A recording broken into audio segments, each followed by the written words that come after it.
Damos gracias al Señor por poder entonces compartir su palabra en esta hora.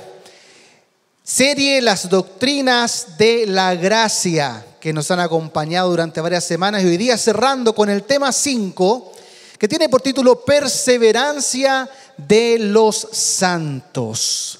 Ese es el título de hoy. La lectura va a estar entonces en Filipenses capítulo 1. Vamos a estar leyendo versículos 3 al 6 y lo hacemos en el nombre de nuestro Señor Jesucristo.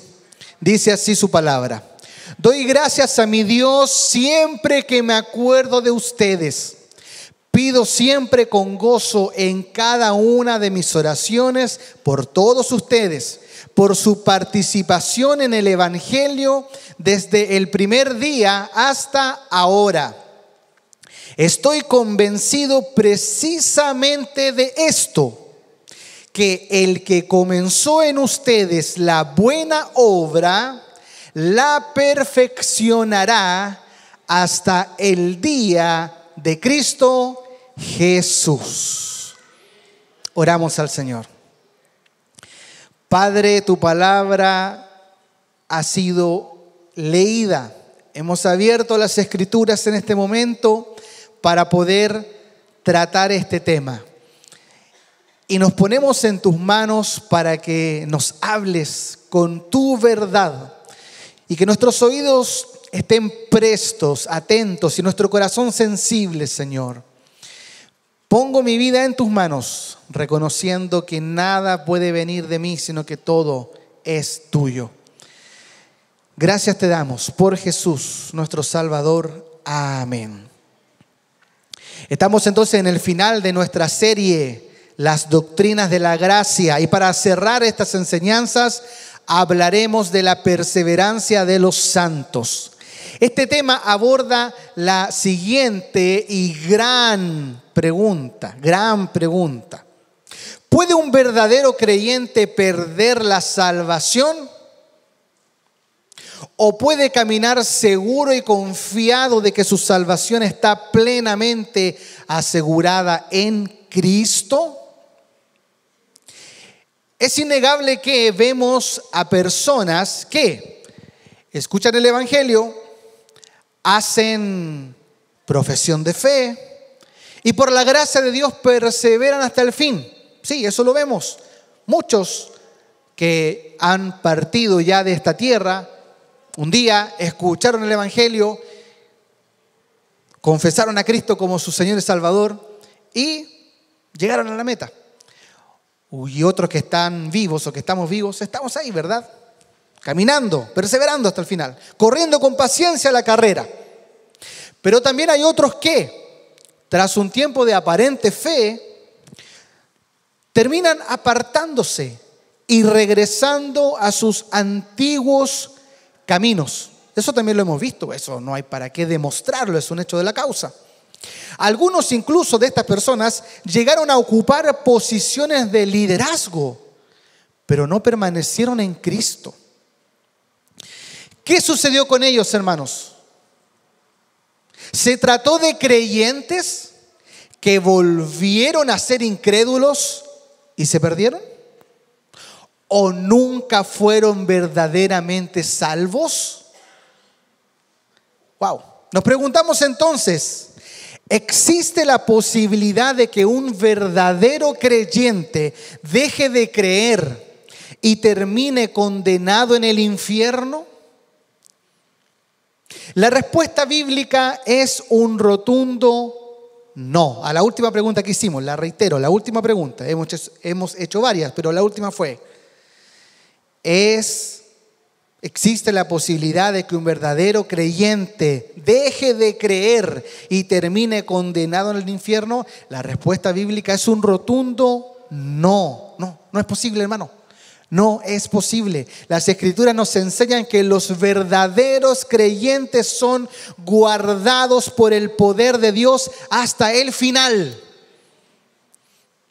La salvación no se pierde porque descansa en la fidelidad de Dios, no en el esfuerzo humano por conservarla. Y ahí hacemos un alcance, ¿verdad? Porque estamos de acuerdo plenamente como cristianos evangélicos protestantes, estamos todos de acuerdo que la salvación es por gracia. En ese sentido estamos todos de acuerdo. Y las distintas denominaciones cristianas evangélicas, y de hecho eso es lo que nos diferencia, no solo eso, pero eso es una de las grandes cosas que nos diferencian con el catolicismo romano, que por supuesto ellos creen en la salvación por gracia más obras. Gracia más obras. Tú debes contribuir, tú debes poner tu parte. No es solo una obra de Dios. Y eso, por supuesto, recordemos que eso fue lo que encendió la llama de la reforma protestante en el siglo XVI, cuando los reformadores levantaron la voz para decir: no, la salvación, la justificación es solo por la fe, la salvación es solo por gracia. Y por supuesto que como cristianos evangélicos protestantes estamos de acuerdo en eso, en que es por gracia. El tema no es cómo la adquirimos, porque todos estamos de acuerdo, vuelvo a decirlo, sino que el tema es, ¿la mantenemos nosotros con nuestro esfuerzo? Es ahí donde está la gran diferencia, porque por supuesto nosotros creemos por la palabra, y eso es lo que pretendo yo, con la gracia del Señor, poder darle a conocer a usted a través de la Escritura, de que podemos estar seguros de la salvación que no se pierde porque descansa en la fidelidad de Dios, no en el esfuerzo humano por conservarla. Por eso hablamos de la perseverancia de los santos, el cual es el nombre del tema de hoy. Así que vamos a una definición más clara aún. Llamamos perseverancia de los santos a la doctrina bíblica que dice, o que nos enseña, que todos los verdaderos creyentes, escuche esto muy bien, todos los verdaderos creyentes serán preservados por el poder de Dios hasta el final, por lo cual están plenamente seguros de su salvación en Cristo. Aunque las palabras se parecen, ¿verdad? Título del mensaje: perseverancia, pero acá yo dije una palabra que es preservación. Se parece, pero no es lo mismo. Estamos hablando de eso, que podemos confiar que los creyentes serán preservados, guardados, ¿verdad? Por el poder de Dios hasta el final, por lo cual están plenamente seguros de su salvación en Cristo. Escucha bien, siendo la perseverancia, ahí está la otra palabra, siendo la perseverancia justamente la evidencia de que ciertamente han nacido de nuevo. El perseverar es la evidencia de que el Señor te preserva hasta que Él venga. Amén. La perseverancia de los santos, yo creo que todos entendemos por qué decimos santos, porque nosotros somos santos. Hemos sido santificados por el Señor. La perseverancia de los santos, y aquí vamos a hacer un pequeño, muy breve recorrido o recuerdo de los temas anteriores para hacer una conexión. Escucha bien. La perseverancia de los santos está ligada inseparablemente a lo que hemos estudiado anteriormente. Escuche bien esto. Recordemos brevemente. Vamos a hacer un recorrido, pero fugaz, rápido, por la historia. El hombre es incapaz de buscar a Dios por sí mismo. Amén. Tema 1, ¿verdad? Depravación total. Ok. Por esto, Dios decidió intervenir y escogió a muchos para salvación desde la eternidad pasada. Tema 2, elección incondicional. Amén. ¿Va todo conectado? Perfecto. En base a lo anterior, a la elección incondicional, el Padre le dio a su Hijo Jesucristo muchas ovejas y lo envió a morir por ellas para así pagar eficazmente el precio de su redención. Tema 3, redención particular. Viene Cristo y redime. No es que las deja en calidad de posiblemente redimibles, no, las redime a cada una de las ovejas que el Padre le dio. Amén. Luego de eso, el Espíritu Santo atrae irresistiblemente a los escogidos para que ellos respondan al Evangelio con fe y arrepentimiento. Tema 4, llamamiento eficaz. Viene el Espíritu Santo y nos convence de pecado y nos atrae, nos hace que podamos responder positivamente al llamado del Evangelio. ¿Está claro, verdad? Perfecto. Y aquí viene algo muy interesante. Entonces, si Dios eligió, Cristo redimió y el Espíritu Santo llamó eficazmente, y mira qué linda parte, un paréntesis, la Trinidad presente, ¿verdad? En la obra, el Padre eligió, Cristo redimió, el Espíritu Santo llamó. ¿Podría su obra fracasar en el último tramo? Oiga, mira toda la cadena que hemos visto de cómo Dios ha obrado para la salvación. ¿Podría fracasar en el último tramo? No, hermano. Mira a todos los que escogimos, mira a todos los que hemos, ¿verdad?, redimido, los llamamos, pero después les dio la gana de volverse atrás y los perdimos. Estoy haciendo como que fuera un diálogo intertrinitario, ¿verdad? Por eso hablo en plural. Y en el último paso, hasta ahí llegamos. No, hermano, no, eso es imposible. Eso es imposible. El Dios que comenzó la buena obra en nosotros la perfeccionará hasta el día de Jesucristo. Sí, hermano. Dios comenzó la buena obra. Y eso es lo que leíamos al principio en Filipenses 1, versos 3 al 6. Dios comenzó la buena obra. Pablo afirma en este texto, ¿verdad?, que Dios comenzó en nosotros la buena obra. ¿En nosotros quiénes? Los creyentes. Porque esto no es exclusivo de Filipos, es cada creyente. Dios comenzó la buena obra. Esta frase es crucial porque nos recuerda que la salvación no es un esfuerzo humano, sino una obra divina. Pero veamos el contexto de este versículo. Mira, rápidamente. La iglesia de Filipos nació de una manera milagrosa. Pablo, estando en Troas, tuvo una visión. Él tuvo una visión de un varón macedonio, eso es el gentilicio del lugar, de la provincia, un varón macedonio que le pedía ayuda. Eso lo leemos en Hechos 16:9. No sé si cómo anda la memoria, si usted se recuerda de haber leído esa parte. Pablo tiene una visión y ve un varón macedonio que le dice: ven a ayudarnos, ven a ayudarnos. Bueno, luego de eso Pablo navega junto a sus colaboradores, pasan por ciertos lugares hasta que llega a Filipos, que era una ciudad principal de la provincia de Macedonia, la ciudad de Filipos. En ese lugar el Señor abrió el corazón de Lidia para que recibiera el mensaje. ¿Se acuerdan que incluso lo dijimos la semana pasada? Hechos 16:14 nos dice eso. Dios tocó el corazón, abrió el corazón de Lidia para escuchar el mensaje. Una muchacha endemoniada fue liberada por el poder de Dios. Y también el carcelero, sacudido por un terremoto y quebrantado en su conciencia, creyó él y toda su casa en el Señor Jesucristo. Eso lo leemos en Hechos 16, 25 al 34. Mira todas las cosas que sucedieron ahí, ¿verdad?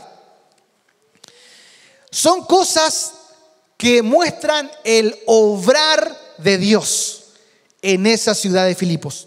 Ahora, Pablo sabía que no estaba en él producir esos resultados. Él era un instrumento, pero la obra la hacía Dios. La obra. ¿Cuál obra? ¿Cuál es la buena obra que hacía Dios? La obra de la regeneración. En la regeneración, que es el acto por el cual Dios nos da un corazón nuevo y nos hace nacer de nuevo, como habla por ejemplo Juan 3:6, 2 de Corintios 5:17. Hermano, esos resultados en Filipo de que Lidia haya creído, de que esta muchacha endemoniada haya sido liberada, de que el carcelero cuando hubo este terremoto haya creído él junto a su casa en el Señor, no es una obra del hombre, no es porque Pablo era tremendamente capacitado en sí mismo, era porque Dios estaba tocando corazones y estaba regenerando. Y este hecho en sí mismo es una garantía de seguridad. Hermano, el que Dios obre, el que Dios transforme corazones, el que Dios traiga de muerte a vida, el que Dios nos convenza de pecado, es en sí mismo una garantía. ¿Sabes por qué? Porque eso Dios, ¿sabes cuándo lo hizo? Lo hizo siendo nosotros sus enemigos. Lo hemos dicho en varias ocasiones. Hermano, no es que Dios accedió a la petición de muchos seres humanos que les vino un arrepentimiento y que dijeron, uy, queremos estar bien con Dios. Señor, mira, aquí estamos, podrías mandarnos un Salvador, queremos, ¿verdad?, ser salvos. No es jamás de que Dios haya accedido a una iniciativa del hombre o de la mujer, hermano. Y disculpe que sea majadero y lo vuelva a repetir, pero no es así. El hombre no buscaba de Dios, el hombre era su enemigo y Dios así y todo decidió venir y llamarlo y salvarlo y dar a su hijo por muchos. Y el inicio mismo de esta obra asegura que esta obra no se va a quedar a medias. Esta obra va a ser completada, hermanos. Mira, vamos al libro de Romanos, capítulo 5, versos 8 y 10. Mira lo que dice, un texto, sobre todo el 8, muy conocido. Pero Dios demuestra su amor para con nosotros en que siendo aún pecadores, Cristo murió por nosotros. Y ese es el texto más conocido, el verso 8. Pero sigamos, mira. Entonces, mucho más, habiendo sido ahora justificados por su sangre, seremos salvos de la ira de Dios por medio de él. Y escuche el verso 10. Porque si cuando éramos enemigos, fuimos reconciliados con Dios por la muerte de su Hijo, mucho más, habiendo sido reconciliados, seremos salvos por su vida. Wow, hermano, qué tremendo es esto. A ver, yo quiero invitarte a que te metas en el verso 10 y que lo podamos, pero entender claramente, porque está hablando de dos cosas que van totalmente ligadas. Está hablando de haber sido reconciliados cuando éramos enemigos. Hermano, vuelvo al punto. Nosotros nunca pedimos reconciliarnos con Dios. Nosotros no pedimos ponernos en la buena con Dios. Siendo enemigos, Dios a través de Jesucristo vino y nos reconcilió. Y Pablo dice después, mucho más. Note esa conexión. Mucho más, habiendo sido reconciliados, y ahí viene lo segundo, seremos salvos por su vida. O sea, una cosa con la otra son inseparables. ¿Qué significa eso? Bueno, esto es glorioso, por supuesto, hermano. Cuando éramos enemigos fuimos reconciliados con Dios por la muerte de Cristo. Es decir, en la cruz Él quitó la barrera del pecado y la paz con el Padre fue restaurada. Pero además asegura que seremos salvos por su vida, porque la vida resucitada de Cristo garantiza nuestra preservación. Hermanos, Él intercede, guarda y conducirá a los suyos hasta la gloria. En otras palabras, si Dios hizo lo más difícil, que era reconciliarnos siendo sus enemigos, con mayor razón hará lo otro. ¿Qué cosa? Mantenernos salvos hasta el fin. Ese es el argumento que Pablo está dando acá en el verso 10. Si Dios hizo ya lo más difícil, tomar a sus enemigos y reconciliarlos con el Padre, mucho más Él va a hacer lo que viene a continuación. mantenerlos salvos hasta el día final. Dios comenzó la buena obra, pero también nos dice el apóstol Pablo ahí en Filipenses, la lectura del inicio, Dios perfeccionará la buena obra. Pablo no se queda con el inicio de la buena obra, él declara que Dios la perfeccionará hasta el día de Cristo. Nuestra perseverancia entonces no depende, subraye esto en su corazón, hermano. Nuestra perseverancia no depende de nuestra capacidad de mantenernos firmes. Oiga, yo digo, gloria a Dios, gracias Señor, por eso. Gracias que no depende de mi capacidad, porque si dependiera de mi capacidad, yo le aseguro que de una u otra forma fallo. Pero no depende de nuestra capacidad de mantenernos firmes, sino del poder de Dios que nos preserva. El mismo apóstol especifica este paso a paso de esta obra en la carta a los Romanos. A ver si recordamos esto que lo leímos en alguno de los temas anteriores. Romanos 8, versos 29 y 30. Mira qué claro es esto. Dice ahí, porque a los que de antemano conoció, también los predestinó a ser hechos conforme a la imagen de su Hijo, para que Él sea el primogénito entre muchos hermanos. A los que predestinó, a esos también llamó. A los que llamó, a esos también justificó. A los que justificó, a esos también glorificó. Hermano, cada uno de los que el Señor conoció en la eternidad pasada, no así algo aleatorio, vamos a ver qué resulta, vamos a ver a cuántos logramos tomar. No, cada uno de los que el Señor conoció en la eternidad pasada fueron predestinados para salvación. Cada uno de ellos fueron llamados, cada uno de ellos fueron justificados y cada uno de ellos serán glorificados. Es una obra completa, hermano, desde inicio hasta el final. Los conoció, los escogió o los predestinó, los llamó, los justificó y los glorificó. Entendiendo esa última parte como algo que se va a concretar al final de los días. Es interesante notar que todas estas acciones están expresadas en tiempo pasado, ¿verdad? Predestinó, llamó, justificó, glorificó.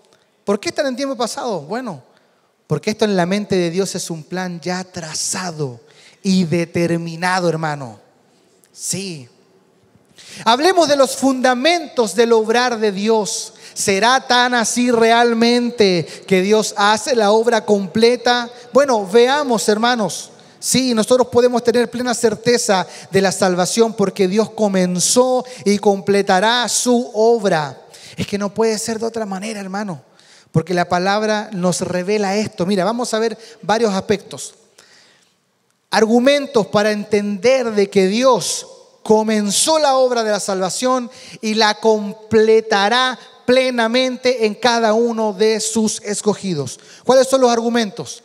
Por ejemplo, primero, la justicia de Cristo. Fuimos justificados porque la justicia perfecta de Cristo fue imputada a nuestra cuenta, a nuestro favor. Escuche bien esto, si un verdadero creyente se pudiera perder, implicaría que la justicia de Cristo fue insuficiente. Sí, hermano. Si un verdadero creyente se pudiera perder, entonces la justicia de Cristo no fue suficiente. Porque, claro, faltó la justicia de la persona que se mantuviera. Eso es lo que tendríamos que concluir si es que un verdadero creyente se pudiera perder. Cristo le abonó parte de su justicia, pero como Él no se mantuvo, entonces se perdió. Eso nos lleva a la conclusión, obviamente errada, de que entonces la justicia de Cristo fue insuficiente. ¿Y puede ser así? Claro que no, hermanos. La justicia de Cristo es suficiente, es plenamente eficaz. Romanos 4, verso 3 al 8. Porque, ¿qué dice la Escritura? Y creyó Abraham a Dios y le fue contado por justicia. Ahora bien, al que trabaja, el salario no se le cuenta como favor, sino como deuda. Pero al que no trabaja, pero cree en aquel que justifica al impío, su fe se le cuenta por justicia. Ahí está haciendo una pequeña, ¿verdad? Una rápida analogía del apóstol Pablo de que el que trabaja recibe un salario. Eso es algo que se lo merece. Él trabajó. Pero el que no trabajó y recibió algo es gracia, netamente.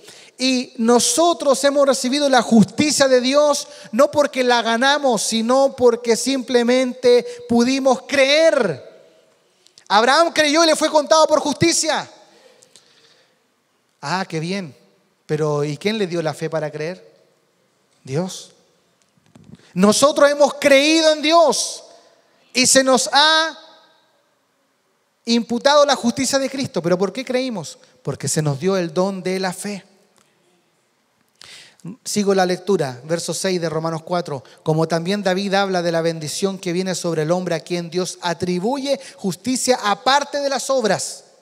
Bienaventurados aquellos cuyas iniquidades han sido perdonadas y cuyos pecados han sido cubiertos. Bienaventurado el hombre cuyo pecado el Señor no tomará en cuenta. Somos bienaventurados, hermanos. Somos bienaventurados por esto maravilloso que Dios decidió. Simplemente por la justicia de Cristo que fue abonada a nuestro favor, decidió entonces pasar por alto nuestros pecados. Segunda de Corintios 5:21 dice: al que no conoció pecado, lo hizo pecado por nosotros para que fuéramos hechos justicia de Dios en él. Hermano, por favor entendamos, tú eres justo delante de Dios.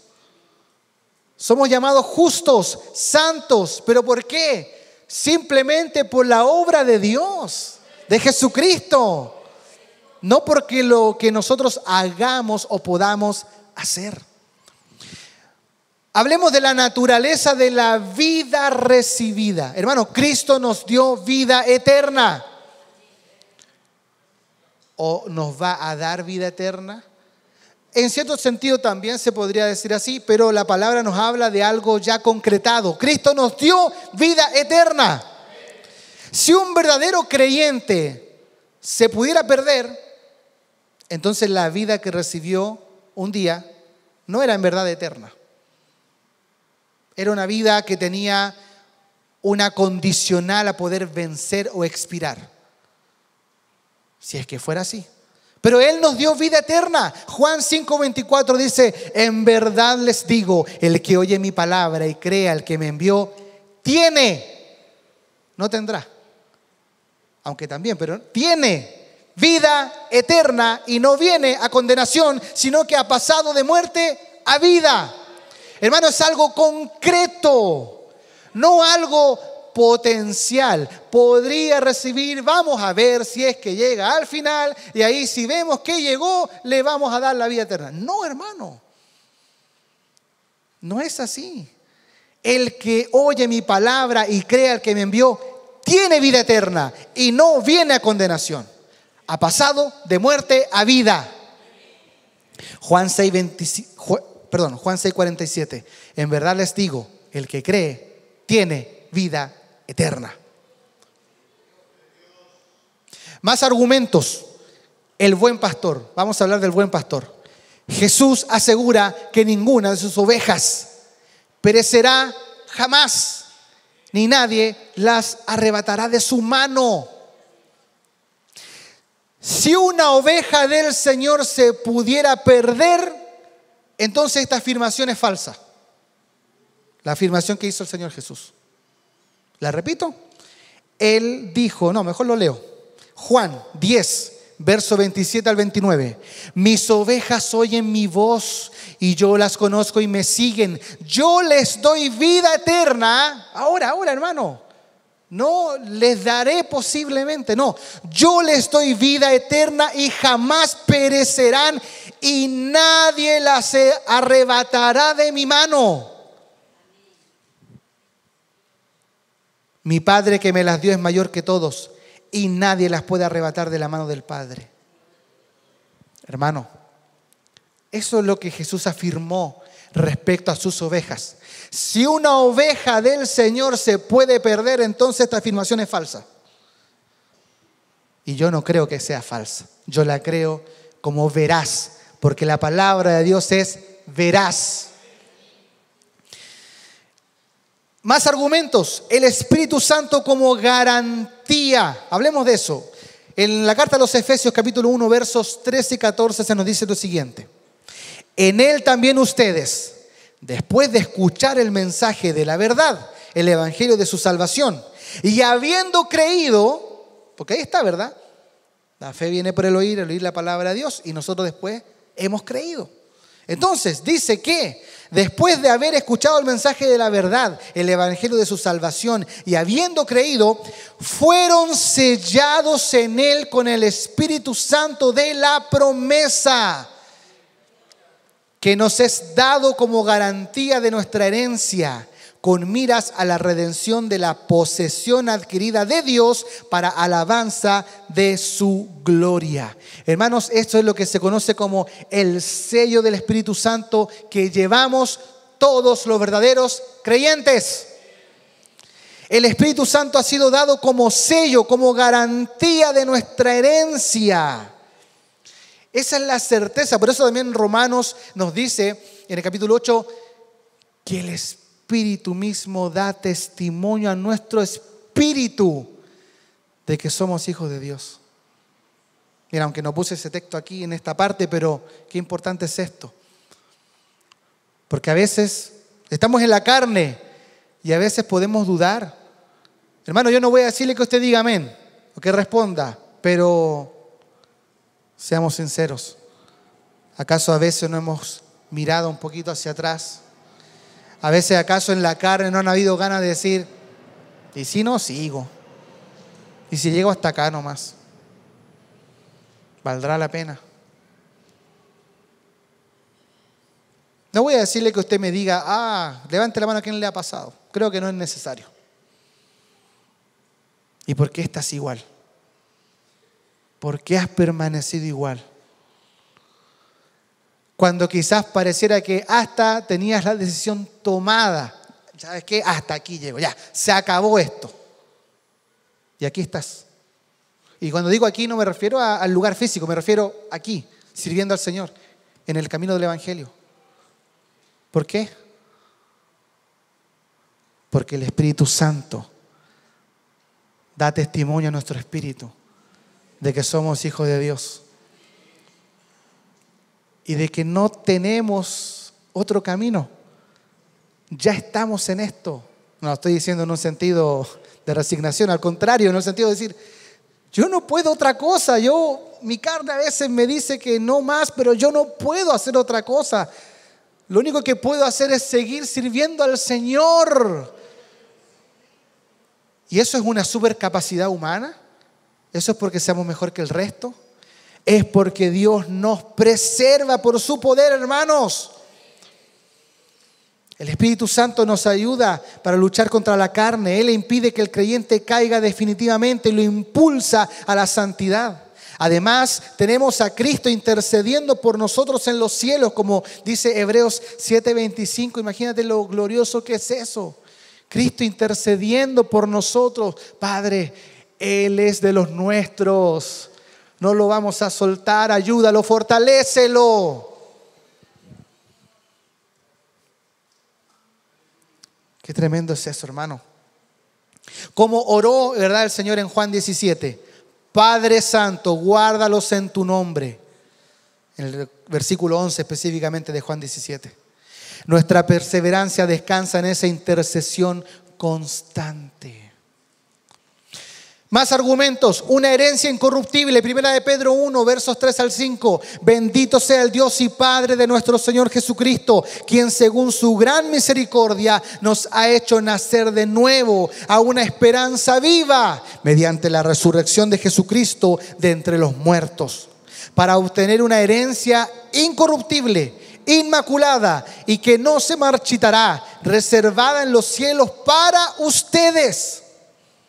Mediante la fe, escuche bien el verso 5 para complementar todo lo que acaba de decir el apóstol Pedro. Una herencia inmaculada, incorruptible, que no se marchita. Y mira el verso 5. Mediante la fe ustedes son protegidos por el poder de Dios. ¿Para qué? Para la salvación que está preparada para ser revelada en el último tiempo. Hermanos, si tú y yo vamos a llegar a la meta, que podemos tener esa certeza, es porque el poder de Dios mediante la fe nos protege. Y Dios lo hará porque Él completa, perfecciona su obra. No es que un día Él decide, sabes que a este ya no voy a dejar de preservarlo. No, hermano. Este versículo 5 recién leído es clave y detalla cómo es la fe, ¿verdad? Que es un don de Dios que nos lleva a estar protegidos por el poder de Dios. Él nos preserva para la salvación. Es decir, podemos tener plena certeza. Más argumentos.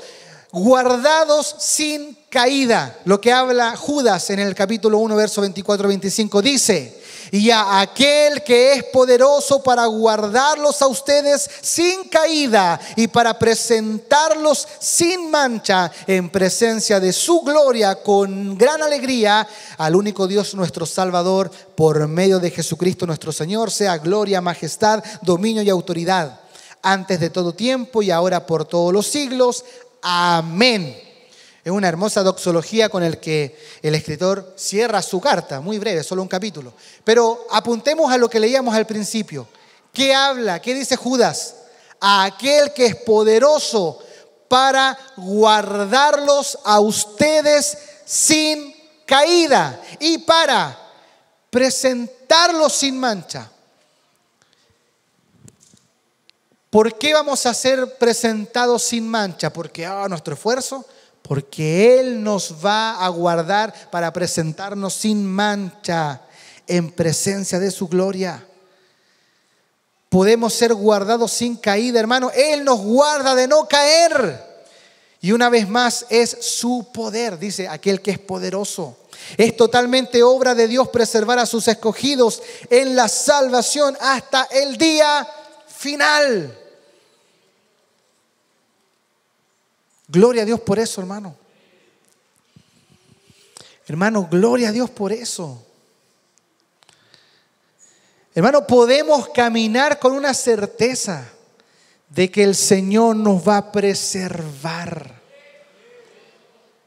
Yo no sé si eso puede darte seguridad para caminar confiado en el Evangelio. Nosotros no miramos mal, por supuesto, a nuestros hermanos, porque son hermanos y estamos de acuerdo en lo primario, hermanos que en cuanto a la salvación tienen una postura arminiana, que piensan que se puede perder la salvación. Sí, son nuestros hermanos, por supuesto. Pero hermanos amados, y aquí prácticamente todos venimos de ese lado, ¿cuántas veces caminamos llenos de temor en el Evangelio? ¿Cuántas veces despertaste? Mira, sin que hayamos pecado específicamente algo durante el día, que hiciste algo específico malo, no. Simplemente sin hacer nada específico. ¿Cuántas veces te pasó que despertaste en la noche y no viste a tu esposo o tu hijo al lado? Y, ¿qué pasó? Me quedé, vino el Señor. Se cortó la luz y pensaste que hubo algo. Oh, Señor. Y cualquier cosa que pasaba, cualquier tropiezo, cualquier cosa,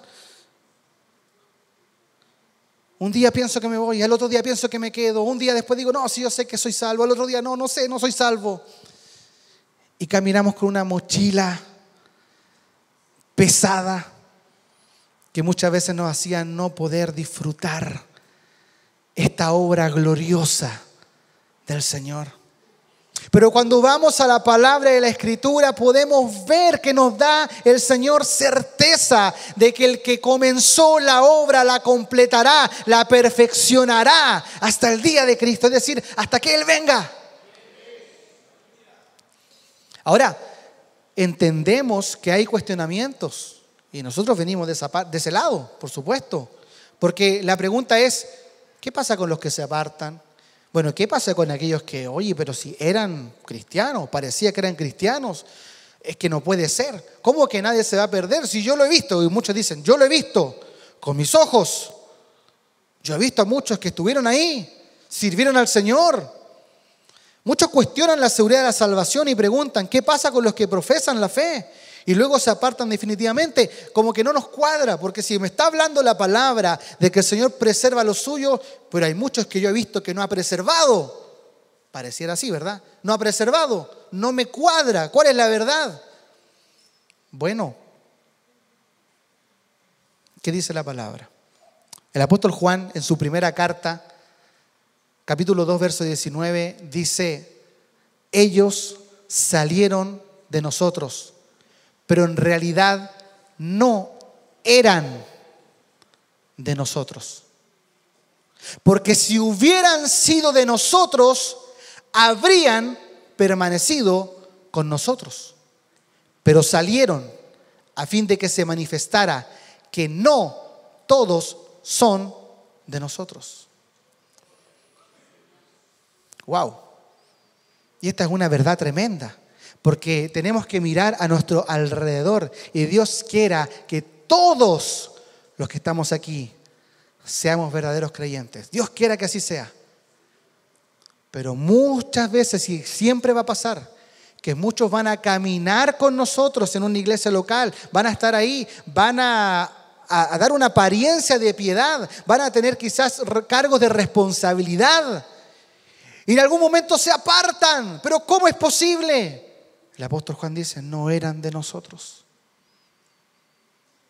Si hubieran sido de nosotros, hubieran permanecido. Es clarísimo lo que está diciendo el apóstol Juan.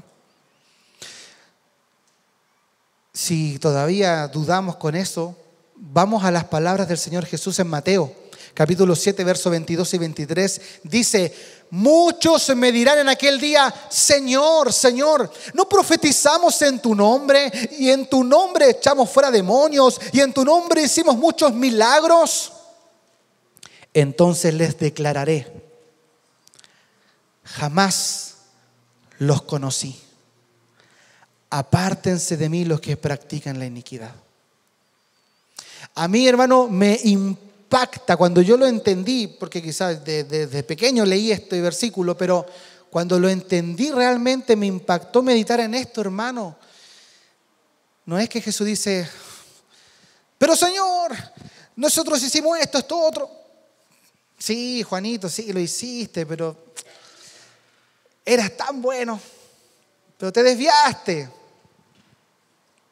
te turbaste, pucha, estuviste a punto, mira, oh, hermano, ¿te das cuenta el Señor? Nunca te conocí, jamás te conocí. ¿Puedes meditar en lo que significa eso? Que el Señor a personas les declare, ¿quién eres tú? Nunca te conocí. Tú nunca fuiste de los míos. Pero yo estuve ahí, yo profeticé, yo era corista, yo prediqué. Nunca te conocí. Jamás te conocí. Wow. Es muy distinto a decir, sí, te conozco. Puede sonar un poco, fuiste bueno, como se dice. Fuiste bueno, pero te apartaste. No, hay una desconexión plena. No, jamás los conocí. Y ahí podemos conectarlo con Juan, ¿verdad? Él dice que conoce a sus ovejas. Y a estas personas que hicieron cosas, les dice, jamás los conocí. O sea, hermanos, nunca fueron verdaderos creyentes. La declaración de Juan, no eran de nosotros, y la declaración de Jesús, jamás los conocí, deja de manifiesto que estas personas nunca fueron salvas, incluso aunque hayan hecho muchas cosas dentro del evangelio, como esta gente aquí que está diciendo, nosotros hicimos esto, profetizamos en tu nombre, echamos fuera demonios, hicimos milagros. No, nunca fueron salvas. Por eso decimos que la salvación no se pierde, porque esas personas nunca perdieron la salvación, porque nunca la tuvieron. ¿Se da cuenta? Ellos no perdieron nunca la salvación porque nunca la tuvieron, hermano.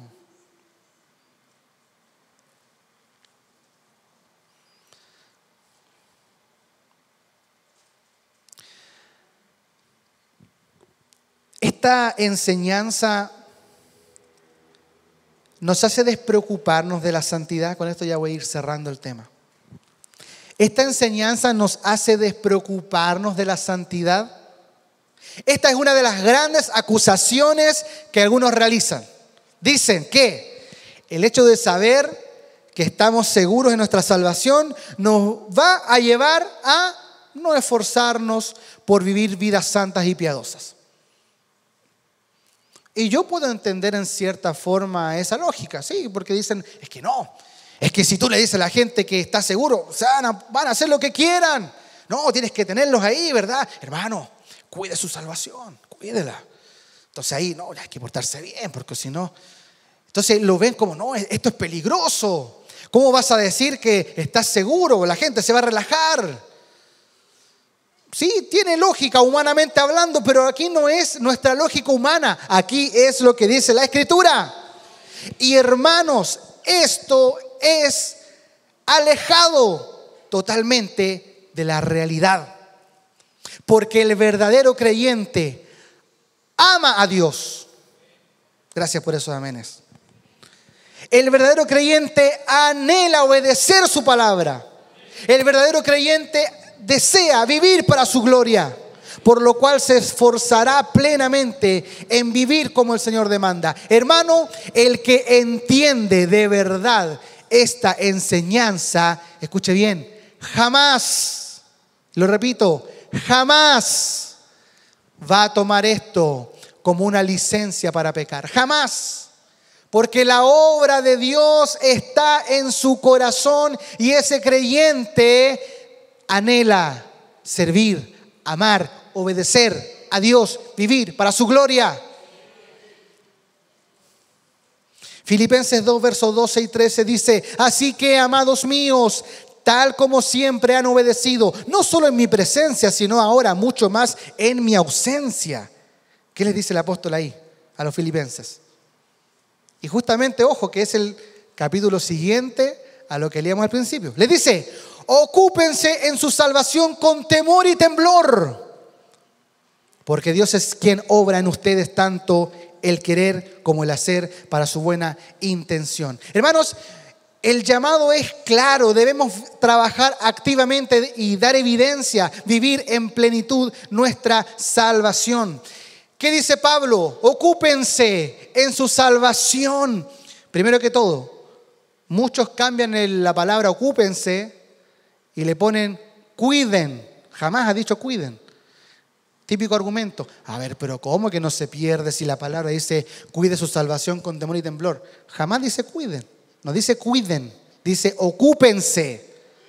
Ocúpense su salvación. ¿Qué significa ocupar? Significa que la vivamos, que demos evidencia. ¿Y por qué con temor y temblor? Claro, porque esto denota lo profundo y santo de este llamamiento. Además, después de este llamado del apóstol Pablo tan claro y tan profundo, hermano, ocúpense en su salvación con temor y temblor. O sea, hermano, vive en santidad. Hermano, vive para la gloria de Dios. Apártate del pecado cada día. El llamado es claro, hermano. Aquí no hay una licencia de relajo. Eso es una falsedad a esta enseñanza de la perseverancia de los santos. No hay una licencia para pecar. Hago lo mismo, total voy a ser salvo igual. Eso es una mentira. Jamás la palabra nos dice eso. La palabra nos llama a ocuparnos en nuestra salvación con temor y temblor. Debemos vivir vidas reverentes delante del Señor. Vidas apartadas del pecado. En forma plena, absoluta. Pero fíjate en lo que dice el apóstol Pablo después de esto. Porque Dios es quien obra en ustedes tanto el querer como el hacer para su buena intención. O como dice Reina Valera, según su buena voluntad.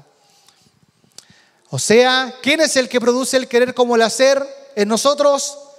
Dios. Eso te da otra vez la garantía. ¿Se acuerdan en la semana pasada cuando decíamos Dios hace un llamado? Dice, cambien su corazón, cambien su espíritu. Y en Ezequiel, ¿se acuerdan? Y después decíamos, pero Dios mismo dice, les daré un nuevo corazón. Aquí está diciendo, ocúpate en tu salvación con temor y temblor. Y a continuación Pablo dice, pero tranquilo, porque Dios pone el querer como el hacer. O sea, ¿lo vas a poder hacer? Claro que sí, porque Dios produce el querer como el hacer. ¿Te das cuenta que no hay excusa para vivir en pecado? ¿Te das cuenta que no hay excusa para decir, soy salvo, siempre salvo, puedo hacer lo que quiero? No hay excusa porque el Señor te va a guiar en camino de santidad. Sí, hermano. Hebreos 12:14. Busquen la paz con todos y la santidad, sin la cual nadie verá al Señor. Mano, clarísimo, clarísimo. El autor conecta directamente la salvación final con una vida de santidad. La perseverancia se evidencia en una búsqueda constante de santidad. Si alguien dice, escuche bien esto, si alguien dice tener seguridad, pero vive en pecado, sin interés por agradar a Dios, esa persona está engañada. Sí, hermano. Bueno, usted enseñó que hay que estar seguro, estoy seguro, pero ¿estás viviendo en santidad? No, pero puedo estar seguro de mi salvación. ¿Sí? Puedes estar seguro siempre y cuando evidencies esa vida de santidad que Dios mismo ha determinado que cada uno de nosotros vivamos. El apóstol Juan en su primera carta lo dice, capítulo 3, verso 9. Ninguno que ha nacido de Dios practica el pecado, porque la simiente de Dios permanece en él y no puede pecar porque es nacido de Dios. Hermano, qué versículo más claro. El nuevo nacimiento produce una transformación radical. El verdadero creyente no puede vivir despreocupadamente en el pecado, porque la vida de Dios en él lo impulsa a luchar contra la carne.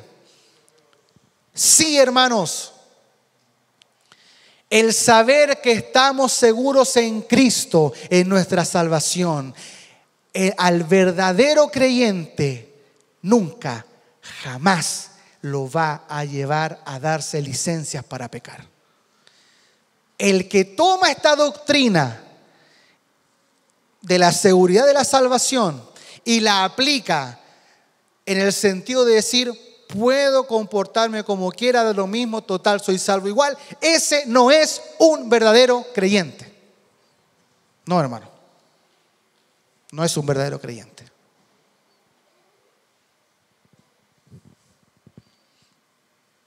Para finalizar, es muy importante entender que la perseverancia, aunque está garantizada de parte de Dios para sus escogidos, también es un llamado y un deber para los mismos. Vuelvo a decir lo que yo recordaba del tema anterior. Dios te da un mandato, una orden, pero a su vez Él te garantiza que puedas cumplirlo. Dios te garantiza que te va a preservar, amén. Pero Dios mismo también nos exhorta a estar firmes en esta perseverancia.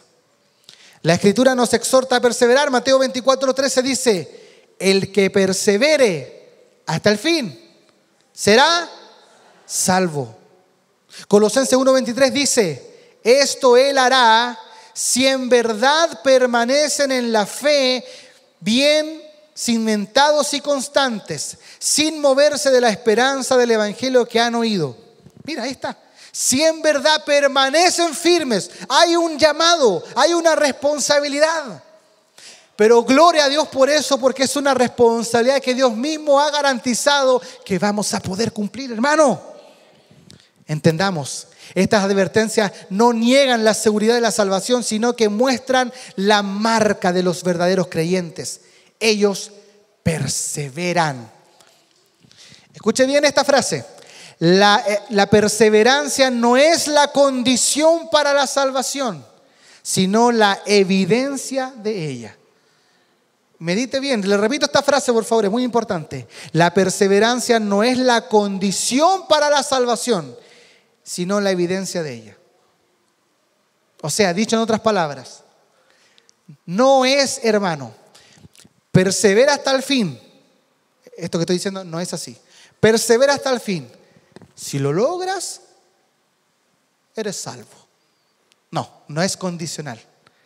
Es una evidencia. ¿Cómo es? Es así. Si tú perseveras hasta el final, es muestra de que Dios te ha salvado. Ese es el enfoque bíblico.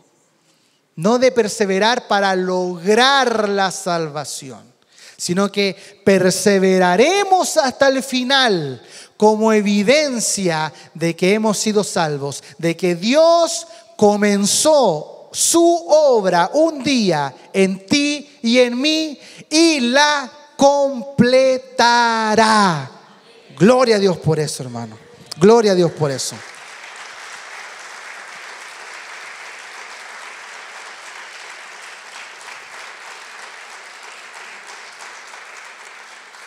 Él comenzó en nosotros la buena obra y Él mismo la perfeccionará hasta el día de Jesucristo. Aunque enfrentemos tentaciones, pruebas y luchas contra el pecado, podemos vivir con seguridad porque estamos en las manos del buen pastor. Nuestra vida cristiana no se sostiene en nuestra fuerza, sino en el amor eterno de Dios. Por eso no pongamos los ojos en nuestras debilidades, sino en Cristo, el autor y consumador de la fe. Como dice Hebreos 12, 1 y 2. Corramos la carrera con los ojos puestos en Él, sabiendo que nuestra salvación está asegurada en su obra perfecta. Y para aquellos que no conocen aún a Cristo, hoy es el día para venir a Él en arrepentimiento y fe. El mismo Dios que preserva a sus hijos te llama ahora a reconciliarte con Él. Esto para los que estén aquí quizás visitándonos que no sean creyentes o los que estén viendo este mensaje. No endurezcas tu corazón. Responde al Evangelio y confía en Cristo para salvación, porque solo en Él hay vida eterna. Dios te bendiga, iglesia. Amén.